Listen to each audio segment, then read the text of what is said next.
Some men carry a badge like a promise, Marcus Bennett would later say, and some carry it like a weapon.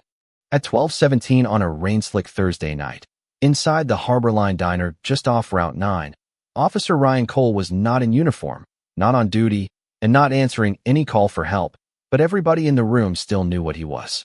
His badge sat beside his glass on the table, tilted toward the fluorescent light, catching it every few seconds like a small, cold warning.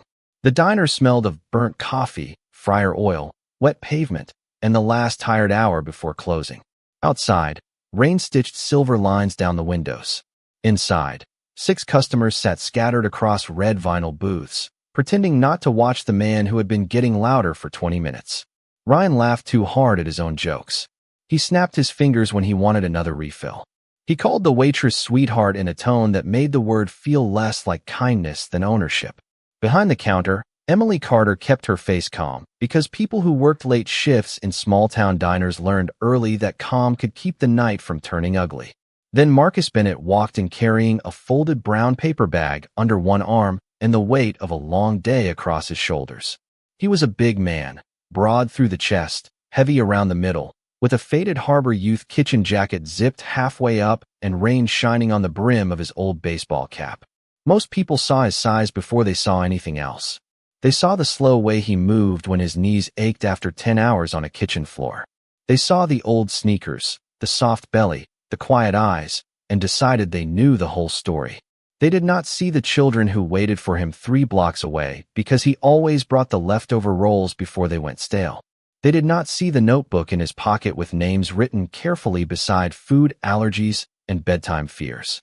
They did not see the photograph tucked in his wallet of a younger Marcus standing beside his father outside a boxing gym that no longer existed. Emily looked relieved when he entered. Marcus always paid in cash, always said please, always wiped his table. Before he left, he gave her a small nod and set the brown bag carefully on the counter. "Just picking up the soup pans," he said. His voice was low, steady, worn smooth by years of choosing peace before pride. Ryan turned at the sound of it, eyes narrowing with the lazy interest of a man looking for someone safe to embarrass. "Well, look at that," he said, leaning back in his booth. "Midnight Charity Patrol." His 2 friends chuckled, not because it was funny, but because men like Ryan trained rooms to laugh before anyone had time to think. Marcus did not answer. He opened the bag, checked the foil containers, and asked Emily if the cornbread was still warm. She said yes, barely above a whisper. Ryan tapped his glass with one finger. "Hey, big guy, you hear me talking to you?" The soda inside the glass was mostly melted ice now, thin and brown, sweating down the sides. Marcus looked over, not angry, not afraid, just present. "I hear you," he said. "Then maybe answer with some manners." The room tightened. Forks paused above plates. The little bell over the door swung once in the draft and went still. Emily stepped forward quickly, trying to smooth the moment flat. "Ryan, we're closing soon. Let me get your check." He did not look at her. He kept his eyes on Marcus, smiling the way people smile when they have already decided someone else is beneath them. Marcus reached into his jacket and placed exact change on the counter for the soup pans, plus $3 extra for Emily's tip jar. It was a small gesture, almost invisible, but Ryan saw it. Something in his face hardened. Maybe it was the calm. Maybe it was the fact that Marcus had not bowed, snapped back, or given him the show he wanted. Ryan stood, slow and loose, lifting his glass as he came around the booth. "You think you're better than everybody, don't you?" he said. Marcus turned fully now, placing himself between Ryan and the counter without making a threat of it. "No," he said. "I'm just trying to go home." Ryan stepped close enough that the smell of liquor and mint gum moved through the air between them. For 1 second, nobody breathed. Then Ryan tipped the glass over Marcus's head. Cold soda ran down the brim of the cap, over the collar of his jacket, and onto the Harbor Youth kitchen logo stitched across his chest. Ice clicked softly against the floor. A drop slid down Marcus's cheek and hung at his jaw before falling onto the brown paper bag. The diner went silent in a way that felt larger than silence, as if every light in the ceiling had suddenly grown colder. Marcus closed his eyes, not from fear, but from the effort of keeping something old and powerful locked behind his ribs. When he opened them again, he did not raise his voice. He did not move toward Ryan. He simply took a napkin from the counter, wiped the water from the photograph inside his open wallet, and said, "Don't mistake quiet for weak." Ryan Cole smiled as if Marcus had just given him a reason to keep going. But Marcus was already somewhere else, somewhere older than the diner and quieter than the rain. The cold soda had soaked through his jacket, but the chill on his skin was nothing compared with the memory that rose behind his eyes. He saw his father again, not as a ghost, but as a man in a gray sweatshirt sweeping the floor of Bennett Boxing and Community Gym at 5:30 in the morning, before the first bus passed the corner, before the neighborhood had fully woken up. Marcus had been 17 then, tall, fast, full of heat, convinced that strength meant making every insult stop the second it arrived. His father had never been impressed by that. Walter Bennett had hands like cracked leather and a voice that never needed to rise. He taught boys how to stand, how to breathe, how to protect their ribs, but more than that, he taught them how to leave a room with their dignity still clean. There was a painted sign above the old ring that said, "A strong man does not have to prove he can hurt people." Marcus used to hate that sign. He thought it sounded soft. Then life showed him how expensive anger could be. Years later, after a match that ended badly for another young man and left Marcus sitting alone in a locker room with his hands shaking inside white tape, he walked away from the sport and never went back to chasing applause. He took kitchen work because kitchens were honest. Food burned, or it did not. Soup fed people, or it did not. No crowd could twist that into something else. The Harbor Youth Kitchen started as a volunteer shift on Sundays, then became a job, then became the one place where Marcus could use his size without frightening anyone. Children who had been moved from motel rooms, foster homes, hospital waiting rooms, and back seats of cars came through those doors carrying more silence than any child should have to carry. Marcus learned their names before he learned their stories. He learned that 6-year-old Noah hated green beans, but would eat carrots if they were cut into coins. He learned that Tessa needed her sandwich sliced corner to corner because that was how her grandmother used to make it. He learned that some teenagers asked for seconds like they were apologizing for being hungry. Every night, he cooked, cleaned, counted portions, and brought whatever was left to people who needed one more warm thing before sleep. That was why the brown paper bag mattered. That was why, even with soda dripping from his chin, Marcus glanced down first to make sure the foil containers were sealed. Across the counter, Emily Carter saw him do it, and the sight pressed hard against her chest. She had known Marcus for almost a year, mostly through small rituals. He came in after late prep shifts, bought coffee, picked up donated food, and always asked how her mother was doing after the hip surgery. He never made her feel watched. He never made her feel small. In a town where some men mistook a waitress uniform for permission to test boundaries, Marcus had the rare decency of a closed door and a porch light. Emily also knew Ryan Cole. Everybody who worked nights knew him. He came in with the kind of confidence that made people check their tone before they spoke. Sometimes he was friendly, sometimes sharp, but always aware that his name could become a problem for someone else. The badge on the table did not need a uniform around it to do its work. It made customers look down. It made employees swallow complaints. It made ordinary people wonder whether being right was worth the trouble. Marcus understood that, better than anyone in the diner guessed. He had seen boys at the youth kitchen flinch when a cruiser rolled slowly past the curb. He had heard mothers explain to sons how to keep both hands visible during a traffic stop. He had listened without interrupting because listening was sometimes the first shelter a person could offer. Still, he had never taught those children to hate the law. He taught them to know their worth beneath it, beside it, and in front of it. He told them rules mattered most when powerful people had to follow them too. Now, standing in the Harbor Line diner with his jacket wet and the floor shining under his shoes, Marcus felt every lesson he had ever given waiting to see whether he believed it himself. His right hand opened and closed once at his side, not into a fist, but into a reminder. Breathe. See the room. Protect the vulnerable. Do not become the story he wants to tell about you. Ryan took one step closer, still grinning, still hoping Marcus would make the night easy to rewrite. Marcus lowered the napkin, placed the photograph back in his wallet, and looked past Ryan toward Emily, whose fingers trembled around the edge of the counter. His voice stayed calm when he spoke again. "Emily, please call your manager and keep the cameras recording." The words landed softly, but they changed the air. Ryan stopped smiling for half a second. Marcus had not threatened him. He had not insulted him. He had done something worse for a man who lived on fear. He had made the truth feel organized. Ryan Cole had spent most of his adult life learning how to make rooms adjust around him.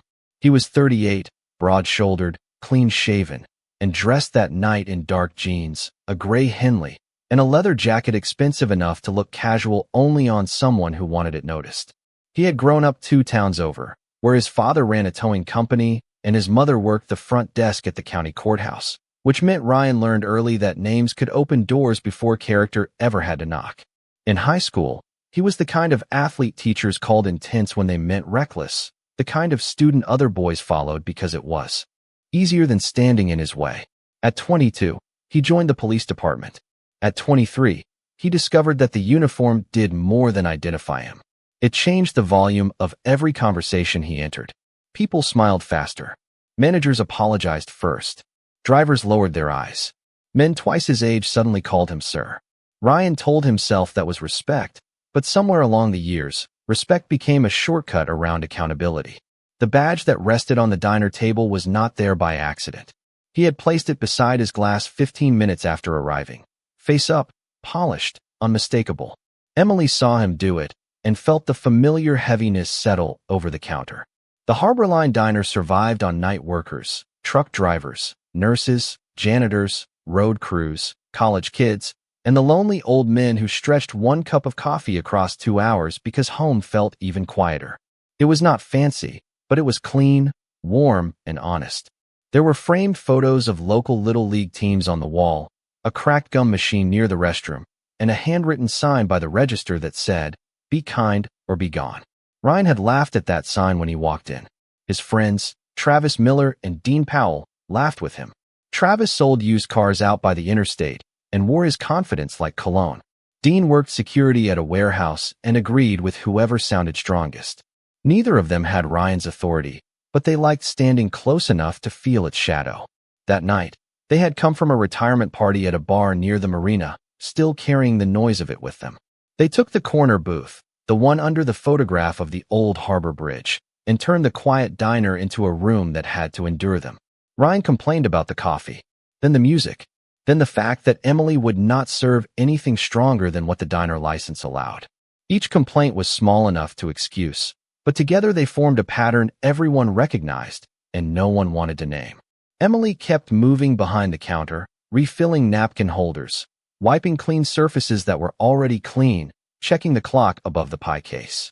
12:21, 12:22. Closing was still more than half an hour away, but the night felt as if it had already lasted too long. When Marcus asked her to keep the cameras recording, Ryan's eyes flicked toward the small black dome above the register. Until that moment, he had treated the room as if it belonged to him. The camera changed that. Not because he feared being seen, exactly, but because he disliked any witness he could not charm, pressure, or confuse. He looked back at Marcus and let out a short laugh. "You giving orders now?" he asked. Marcus stood still, the damp napkin folded once in his hand. "No," Marcus said. "I am asking for the record to stay clear." That answer irritated Ryan more than anger would have. Anger was easy. Anger could be used. Calm had edges he could not grab. He turned toward the other customers, spreading his hands as if inviting them to join his version of the night. "Everybody relaxed? We are all good here, right?" No one answered. A trucker in a green cap looked down into his coffee. A young couple near the window stopped whispering. Daniel Hayes, an older man in a navy raincoat sitting alone with a half-eaten slice of apple pie, quietly turned his phone face down on the table, but the tiny red dot on the screen kept glowing. Daniel had spent 30 years in courtrooms, long enough to know that powerful people often asked for calm right after creating fear. Ryan noticed him, then noticed the phone. His smile thinned. "Sir," Ryan said, too politely, "you recording private citizens without permission?" Daniel lifted his eyes. "This is a public business," he said, "and I am recording my dessert." A small breath moved through the diner. Not quite laughter, not quite relief. Ryan hated it. For the first time that night, the room had shifted without his permission. He picked up his badge from the table and clipped it to his belt with deliberate slowness, letting the metal catch the light one more time.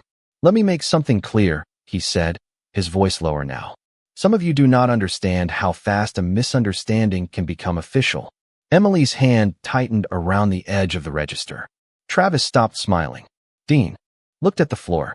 Marcus heard the threat beneath the words, but he also heard something else, something thin and nervous hiding inside Ryan's control. The man was not just trying to scare them anymore. He was trying to rescue the story before it escaped him.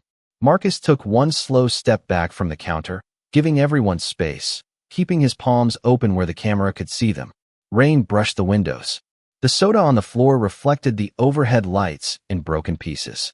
Ryan looked at Marcus, then at Emily, then at Daniel's phone, and his jaw set as if he had just realized that a room full of quiet people could become louder than any badge. Emily Carter had worked enough closing shifts to know the difference between a loud customer and a dangerous silence. Loud customers wanted attention. Dangerous silence wanted control. Ryan Cole had gone quiet now, and that made the diner feel smaller, as if the walls had moved in by a few inches while nobody was looking. He stood near the counter with his badge clipped to his belt, his damp glass forgotten on the table behind him, his eyes moving from Marcus to Daniel to the black camera dome above the register. Emily could hear the rain tapping the front windows, the low hum of the refrigerator case, the soft clicking of the wall clock above the pies. 12:26. Her manager, Linda, would not be there for another 15 minutes, maybe 20 if the storm slowed traffic. Emily had already pressed the silent call button under the counter, the one Linda installed after a man once refused to leave and threw sugar packets across the floor. It did not call the police directly. It called Linda. That felt almost useless now, but Emily pressed it anyway, because small actions were better than freezing. Ryan noticed the movement of her shoulder. His eyes dropped to the counter. "What did you just touch?" he asked. Emily lifted both hands slightly. "Nothing that concerns you." Her voice was thin, but it did not break. That surprised Marcus. Not because he thought Emily was weak, but because he knew what fear cost when someone had to spend it publicly. Ryan stepped closer to the counter, not fast, not dramatic. Just close enough to make her lean back without meaning to. "You do not want to make a false report," he said. "People get themselves in real trouble that way." Marcus felt the air change around that sentence. It was not a warning about the law. It was a warning about who would get to write the first version of the truth. He set the wet napkin down beside the cash register and moved one step to his left, placing himself in the open space between Ryan and Emily. He did it slowly, with his hands visible, not as a challenge, but as a boundary. His jacket clung cold to his shoulders. A drop of soda slid from his sleeve to the tile. Ryan looked at the space Marcus had taken and gave a dry little laugh. "There he goes again," he said. "The big hero." Marcus kept his eyes steady. "She asked you to take the check," he said. "Take it and leave." The words were simple, almost gentle, but every person in the diner heard the line inside them. Ryan was being offered an exit. A clean one. A way to walk back to his booth, pay for his coffee, and let the night end as an ugly story instead of something larger. For a moment, even Travis seemed to want that. He shifted in the booth and said, "Come on, Ryan, let us just get out of here." Dean nodded once, staring at his own hands. But Ryan did not look at them. He looked only at Marcus. Men like Ryan did not fear losing fights as much as losing audiences. The room had watched him make Marcus look small, and now the room was watching Marcus stand taller without raising his voice. That was the part Ryan could not tolerate.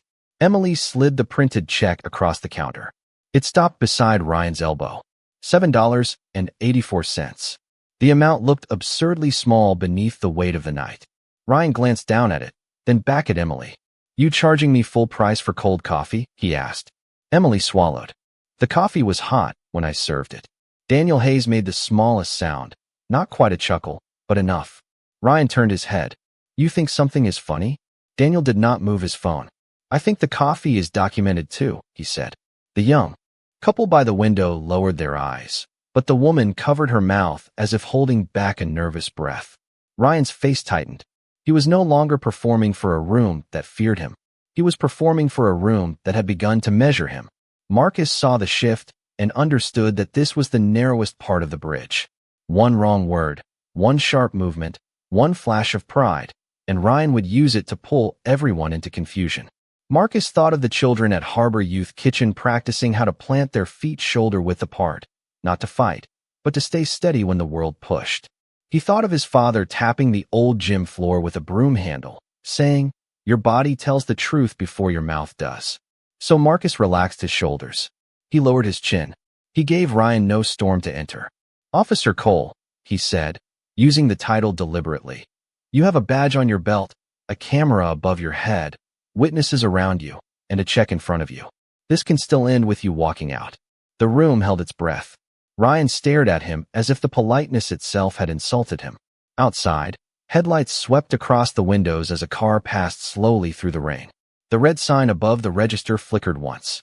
"Be kind or be gone." Ryan finally reached into his pocket, pulled out a bill, and slapped it onto the counter without touching anyone. It was a 20.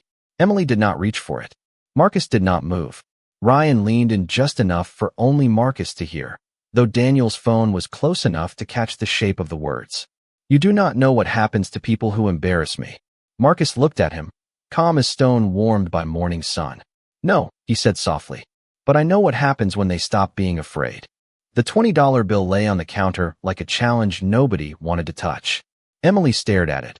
Marcus stared at Ryan, and the rest of the diner seemed to wait for the money itself to decide what kind of night this would become.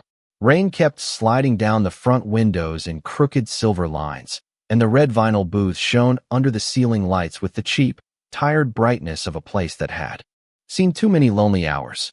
Ryan Cole did not move toward the door. That was how Marcus knew the exit had been refused. A man ready to leave looked at the rain, reached for his jacket, checked his keys, said something final. Ryan did none of those things. He stood with his badge on his belt and his pride burning behind his eyes, looking for a way to turn humiliation into authority. "You think cameras save you?" he asked. Marcus did not answer quickly. He had learned that silence made nervous people reveal what they were truly protecting. Ryan turned toward the customers again, but this time his smile was gone. "Nobody here saw anything worth ruining a man's career over," he said. "A little misunderstanding. A little late-night attitude. We all go home." The words were smooth, almost reasonable, and that made them worse. Travis nodded too fast from the booth. Dean kept his eyes on the table. The trucker in the green cap shifted in his seat, but said nothing. The young couple by the window held hands under the table, their untouched fries cooling between them. Daniel Hayes looked down at his phone, then back up, steady as a judge reading a verdict that had not yet been spoken. "I saw enough," Daniel said. Ryan's head turned slowly. "Sir, I am advising you not to involve yourself in a police matter." Daniel wiped a crumb from the edge of his plate. "You are off duty, and this is a diner." The sentence was quiet, but it struck the room with a clean sound. Emily felt it in her chest. Marcus felt Ryan's anger sharpen, not louder, just narrower. A person could feel when a room became dangerous without a single object moving. It was in the way people held their breath. It was in the way the refrigerator hum suddenly seemed too loud. It was in the way the clock above the pie case clicked from 12:27 to 12:28 as if marking evidence. Ryan took out his phone. His thumb moved across the screen with practiced ease. "Fine," he said. "Let us do it officially." Emily's face drained of color. "Ryan, please." He ignored her. "I have got a disturbance at Harbor Line," he said into the phone, voice colder now, clipped into the language of reports. Large. Male subject, refusing to comply, interfering with staff, escalating the situation. Marcus heard the words and felt the old trap close around the edges of the room. Large male subject. Not Marcus. Not the man who brought soup to children. Not the man standing with open hands and wet sleeves. Just a shape, a size, a problem waiting to be filed. That was how stories were taken from people. First their names disappeared, then their intentions, then their humanity. Emily stepped forward. "That is not true." Ryan lifted one finger without looking at her. "Do not interrupt an official call." Marcus looked at Daniel. Daniel gave the smallest nod, his phone still recording. It was not comfort, exactly, but it was a rope across deep water. Ryan continued speaking, building his version carefully, adding words that sounded clean enough to survive on paper. Aggressive, uncooperative, intimidating. Each one landed on Marcus like dust from a collapsing ceiling. None of it cut him, but all of it tried to bury him. Marcus thought of the boys at the youth kitchen, the way some of them walked into the building already accused by the world. He thought of telling them, over and over, "Keep your voice level. Keep your hands where they can be seen. Ask for names. Ask for cameras. Do not let fear make your body speak a language your heart does not mean. Now every lesson had come back to test its teacher. He lifted his palms, slow enough for every witness and every camera to understand. My name is Marcus Bennett, he said, voice calm and clear. I work at Harbor Youth Kitchen. I have not threatened anyone. I have asked for the cameras to stay on. Ryan's eyes flicked toward him with open irritation. Stop talking. Marcus did not raise his voice. You are making a report about me. I am stating my name for the record. A tremor passed through the room. Not fear this time. Recognition. Emily's eyes filled, but she did not let the tears fall. She reached under the counter again, not hiding it now, and pressed the silent button a second time. Far down the road, unseen through the rain, a pair of headlights turned into the parking lot. Linda Carter's old blue Subaru rolled toward the diner. Sign, its windshield wipers sweeping hard against the storm. Inside, Ryan ended the call and slipped the phone into his pocket, satisfied for half a second, until he saw Marcus pick up the soaked brown paper bag and gently test the warmth of the containers inside. After everything, Marcus was still thinking about feeding children. That small act took something from Ryan that power could not replace. The room saw it. Emily saw it. Daniel saw it. And for the first time all night, Ryan Cole looked less like a man in control and more like a man standing too close to the truth. The headlights outside washed across the diner windows, pale and wavering through the rain, and for a moment every face in the room turned toward them as if the night itself had finally sent someone to interrupt. Linda Carter's blue Subaru rolled to a stop beside the curb, wipers moving fast, engine ticking beneath the storm. Emily saw her mother's shape through the glass and felt her knees weaken with relief, but she did not move from behind the counter. Ryan noticed the car too. His jaw tightened. He had wanted the first official version to belong to him, clean and sealed before anyone with local trust walked through the door. Instead, Linda stepped inside carrying a yellow raincoat over one arm and the kind of expression that made even tired men sit straighter. She was 62, small, silver-haired, and known across 3 towns for remembering every customer's usual order and every local official's worst habit. The bell above the door rang once. Nobody greeted her. Nobody had to. She looked at the wet floor, the soda on Marcus's jacket, the bill on the counter, Emily's pale face, Ryan's badge, Daniel's phone, and understood enough to stop just inside the entrance. Emily, she said quietly, are you safe? Emily swallowed. I am now. Ryan gave a short laugh. Linda, this got blown out of proportion. Linda did not look at him. She kept her eyes on her daughter. Did you call me with a button? Emily nodded. Twice. Only then did Linda turn to Ryan. Her voice stayed level, but something in it had the weight of a locked door. Then it was not blown out of proportion. The room did not explode. It settled. That was worse for Ryan. Anger could be challenged, mocked, escalated. A room settling around the truth left very little to grab. Marcus stood near the counter with both hands still visible, the brown paper bag resting beside him, water darkening the paper at one corner. He felt suddenly tired, not in his body alone, but deeper, in the place where a man stores all the times he has had to stay calm, so someone else could stay comfortable. The old gym came back to him again.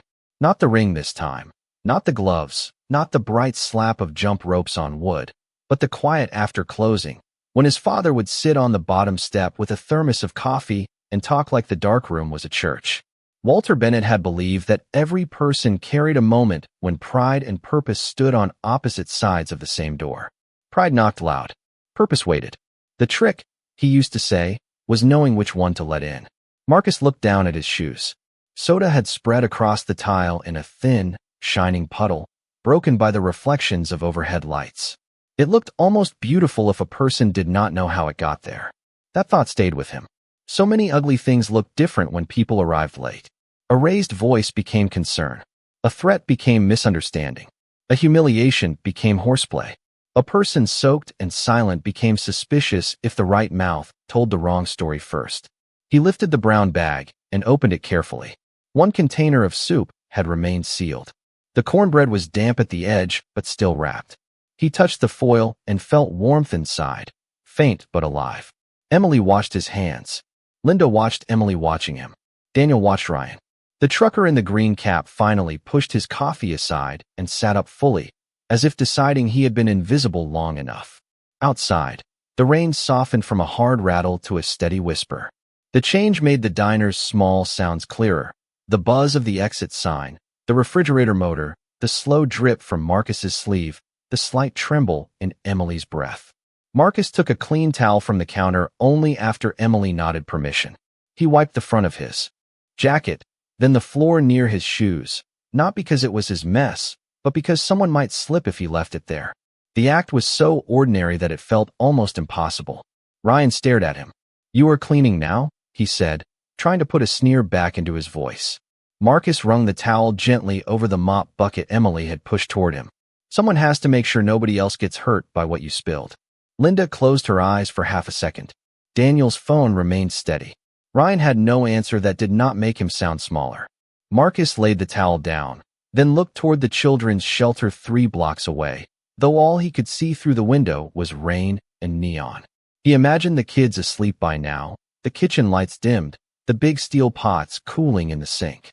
He imagined Noah asking whether the soup had carrots.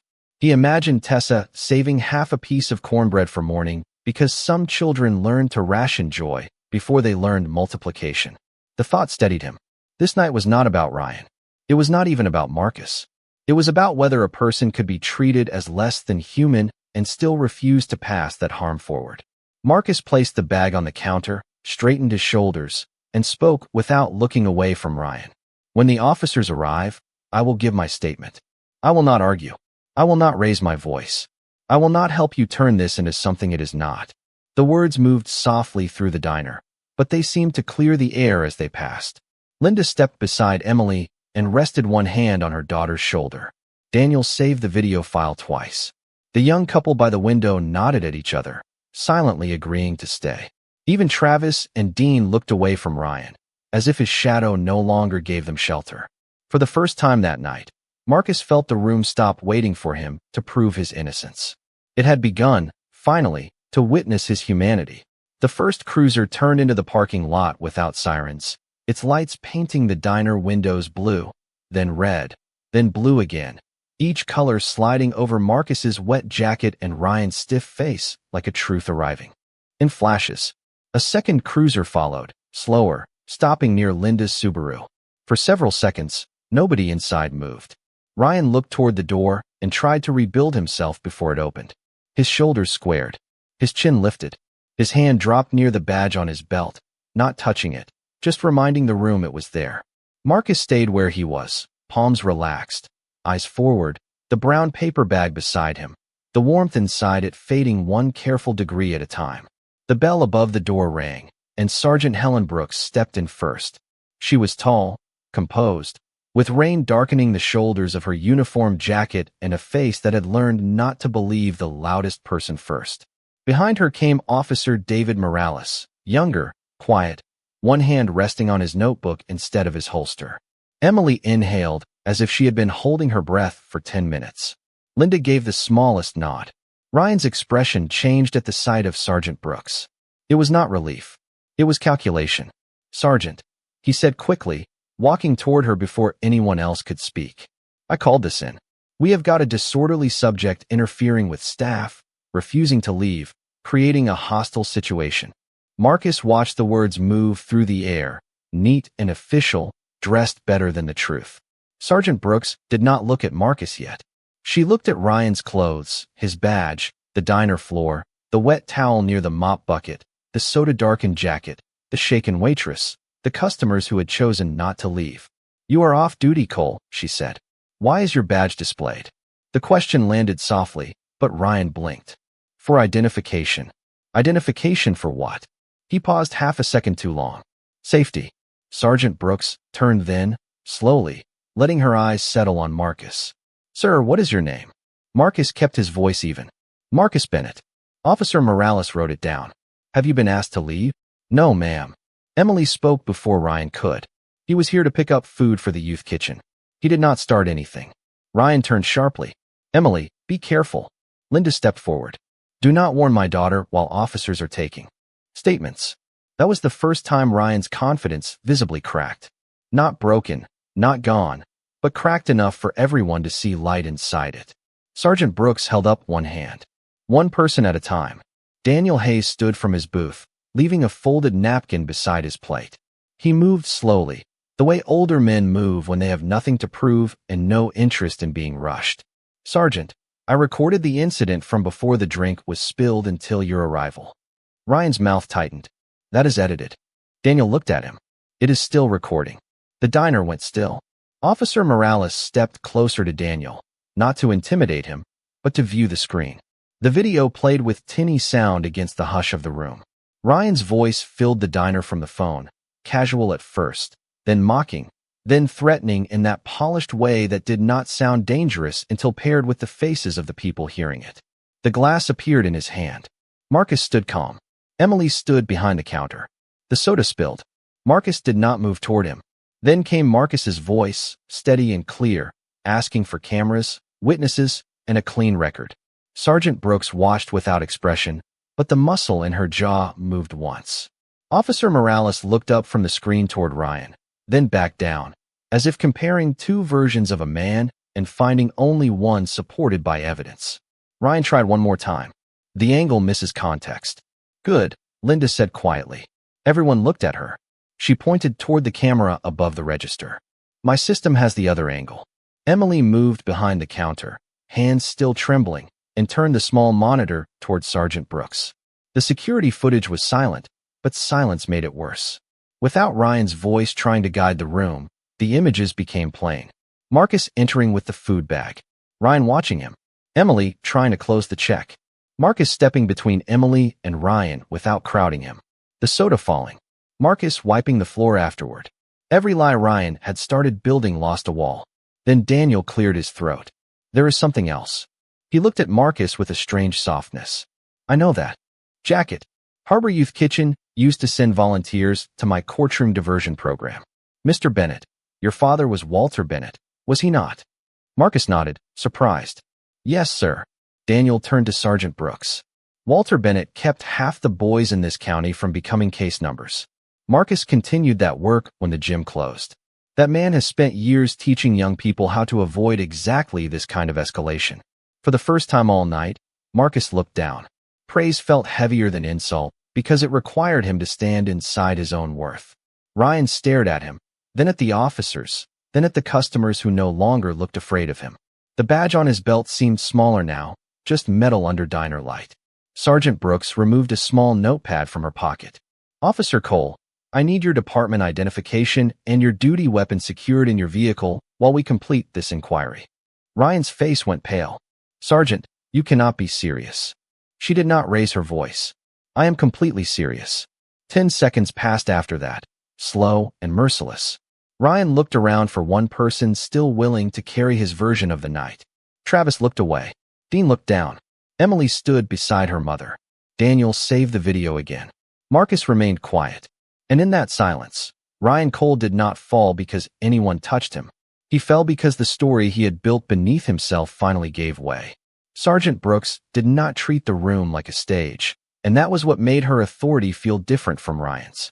She asked people to sit, breathe, and speak one at a time. She did not promise outcomes. She did not perform outrage.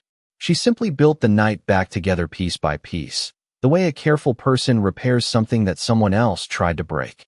Officer Morales took statements at the end booth beneath the old Harbor Bridge photograph. Emily spoke first, her hands wrapped around a mug of coffee Linda had poured for her even though the pot was almost empty. At first her voice trembled, but the more she described the night, the steadier it became. She explained the badge on the table, the complaints, the way Ryan had ignored her refusal to serve anything outside diner policy, the way Marcus had stepped in without raising his voice. Linda sat beside her, not speaking for her, only staying close enough for Emily to remember she was not alone. When it was Marcus's turn, he stood instead of sitting, not out of pride, but because his jacket was still damp and he did not want to soak the booth. Officer Morales noticed and brought him a clean towel from the squad car. The gesture was small, but Marcus accepted it with both hands as if it mattered, because it did. Respect often arrived quietly. Tell me what happened from the beginning, Sergeant Brooks said. Marcus looked at the clock above the pie case. 12:49. Less than 40 minutes had passed since he walked in, yet the diner felt as if it had lived through an entire season. He told the story plainly. He did not decorate Ryan's cruelty. He did not make himself sound braver than he felt. He said he came for donated food, saw Emily under pressure, asked for the cameras to stay on, and tried to keep space between anger and harm. When he finished, Sergeant Brooks studied him for a moment. "Why did you not leave?" she asked. Marcus glanced toward Emily, then toward the brown paper bag on the counter. Because leaving would have made it easier for him to scare the next person. The words did not sound dramatic when he said them. They sounded tired, honest, and necessary. Daniel Hayes gave his statement next, calm and exact, with the memory of a man who had spent decades separating evidence from noise. He gave the officers his video, then emailed a copy before anyone asked, and Linda downloaded the register camera footage onto a small drive from the office computer.